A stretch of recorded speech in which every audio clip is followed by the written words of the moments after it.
So it's that bad, is it? Well, yeah, it is. The content of this video had so many political and controversial things, like this. You're literally speaking like an don't you say it? I've been called so many things and I had enough. I won't let some donkey do the same thing. Is that an insult? Whatever. Look, I get that this video is a movie review, but most of the things in the video is just motherload of political and controversial derogatory sayings, including the movie that you're talking about. So sorry, you could upload the video, but it's not gonna be recommended, aka censored.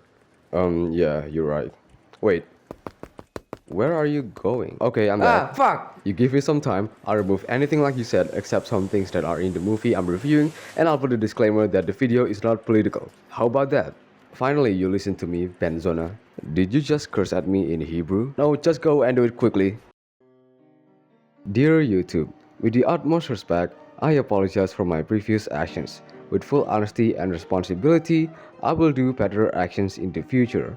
This video is just a review of an anti-war movie with the warning that this video does not have any relation with politics. Such relation includes supporting disasters on other races and supporting or slandering political parties in any country.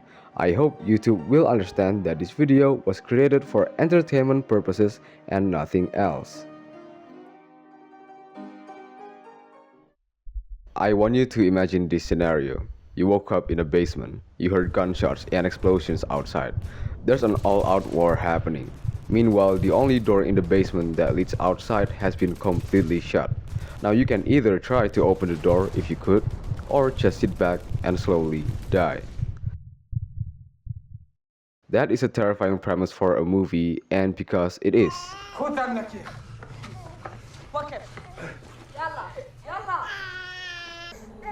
Late Conan? Please, you promised me, please, don't do it! They're just children.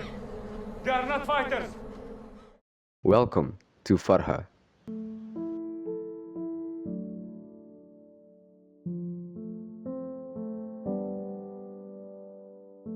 This is an anti-war movie, the same genre of All Quiet on the Western Front, and I'm sure anyone has seen that movie. And while that movie follows a large-scale battle where our protagonist becomes a soldier and moves from places to places where he meets other soldiers and villagers, Farha shows the exact opposite. The movie Farha instead follows a 14-year-old girl, Farha, living in an isolated village. She lives with her father, Abu Farha. One day, a war broke out, and a war broke out? What am I, Johnny Harris? The planet Tatooine used to be under the rule of the people for quite some time until the Galactic Empire came and left. That is the most brain-rot ADHD piece of writing. I am so sorry, okay? YouTube, what I'm saying next is not political at all. I'm just saying what's in the movie.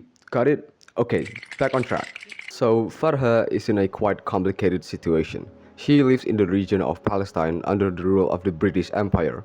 During World War II, there was a mass immigration of Europeans that unfortunately caused a lot of tension on the side of the indigenous people of the area, eventually leading Palestine on the verge of war. And well, that finally happened. Out of panic, Farha's father had to literally trap his daughter in a basement, then barricade the door shut so she doesn't rebel and broke out and got herself killed. This is where we are, the basement. Farha is a very rebellious individual. She could break out of the basement, which is good luck on that, or just sit here and eating and shitting until she died. Because she knows her father isn't coming back because he's definitely died because of the war. Wait, is that a hole on the wall? This tiny hole on the wall is the only way Farha knows what's outside, and most of the time what she sees through is quite unpleasant. Yeah, I thought coming in this movie was like PG-13. No, I was wrong. It was unhinged and pretty gory, and I even just want to look away at the screen because of how intense it gets. So yeah, because this movie is about her being trapped in a basement and see things through a tiny hole, in other words, Farha is basically those stupid mascot horror games where you just sit back and witness the glaring atrocities like watching a football match. Come on, you can't hit the ball harder, yeah? But it is more than that. Throughout the second and third act, Farha undergoing character development because of the things she did and what she sees and what she thinks that has some connotations that makes you care more for her. And furthermore, the movie actually spends a lot of time in the first act by exploring Farha's life before everything fell apart. her relationship with her family, personal struggles, and her friends. And this is set so that you don't feel that disconnect from the world when she's in the basement, because here is the exact opposite. She got no one, no friends, no family, nobody to look for. And I like to mention this because I found it interesting. Farha was inspired actually by a real life event. Wait, really? Yes, my chronically online viewer who's illiterate on anything. The event was called the Nakba, also known as the Catastrophe of 1948. The Nakba recalls where thousands of inhabitants across multiple villages in Palestine were massacred by Eastern Europeans. That. Now, I'm not a historian, so I'm not going further, otherwise this video would get censored, just like last time. If you like to learn more, just open some Wikipedia or some shit and spend some time there like a stinky redditor. The reason why I'm saying all of this is because this is a chapter in history that not many people have heard of, and even if they knew this happened, especially for my 25% demographic who are Americans, they would still want to cover their ears, look away, and pretend that this didn't happen all because of emotional reasons. And I'm sure Farha exists to counter that, to not just explore the world and culture that we have never seen before, but to open the window to an actual victim of war that not many people paid attention to. And for that, I like to give a huge credit to Darin J. Salam, who wrote and directed the movie.